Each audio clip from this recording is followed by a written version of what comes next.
Hello everyone, ఎలా ఉన్నారు? బాగున్నారండి? మనందరికీ ఎంతో ఇష్టమైన వరలక్ష్మి వ్రతం నేను ఎలా చేసుకున్నానో ఈ వ్లాగ్లో చూసేయండి. వ్రతం ముందు రోజు కావాల్సిన వస్తువులన్నీ ఒక దగ్గర చేర్చుకొని అంత అలంకరణ ఎలా చేసుకుంటాను.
ఇలా ఈ ప్రిపరేషన్స్ అంతా ముందు రోజే చేసి పెట్టుకుంటే మనకు పూజ రోజు ఈజీగా ఉంటుంది, తొందరగా చేసుకోవచ్చు. ఇలా వరలక్ష్మి వ్రతం రోజు నైవేద్యాలన్నీ చేసుకొని తులసమ్మకు పూజ చేసుకొని ఇక్కడ గడప లక్ష్మికి కూడా పూజ చేసుకున్న తర్వాత అమ్మవారికి అలంకరణ పసుపు కుంకుమ గంధము అన్నీ పెట్టి పూజించుకుంటాను.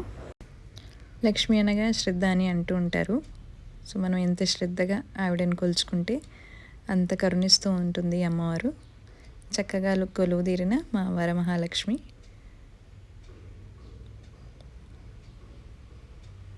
కలశారాధన కోసం ముందుగా బియ్యం పోసుకొని కలశంలో మంచినీరు, పసుపు కుంకుమ అక్షింతలు, గంధం, తర్వాత మామిడాకులు, కొబ్బరికాయ, దాని మీద గ్రైకు కూడా పెట్టుకొని పూజ చేసుకుంటాం కదా. సో నేను అదే విధంగా చేసుకుంటాను.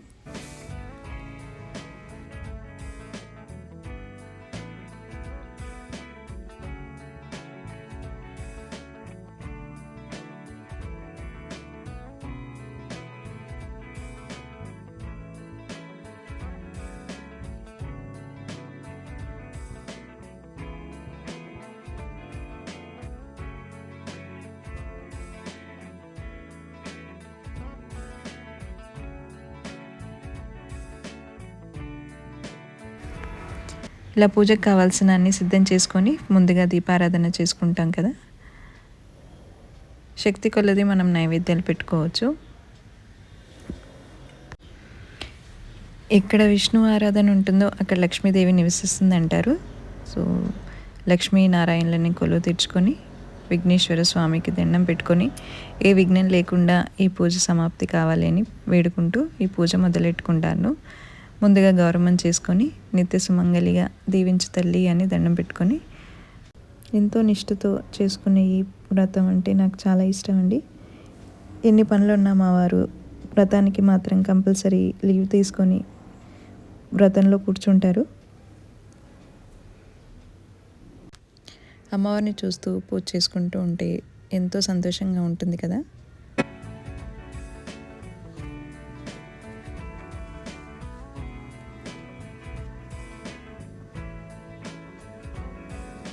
ఇక కుంకుమార్చన, లక్ష్మీ అష్టోత్తరం అన్నీ ముగించుకొని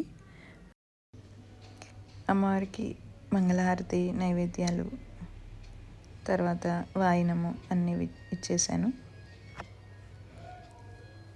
ఇంకా అమ్మవారి వ్రత కథ వినే ముందు గ్రంథి పూజ చేయించుకొని హారతి.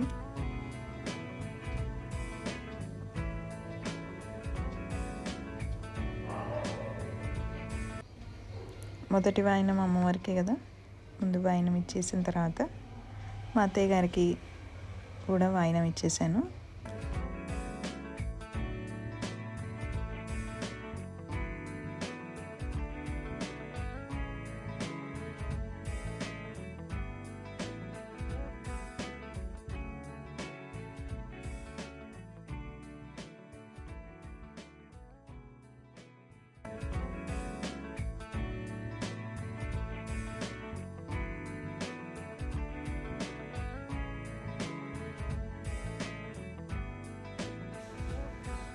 ఇక శ్రీవారి ఆశీస్సులు మాత్రం తప్పనిసరియే.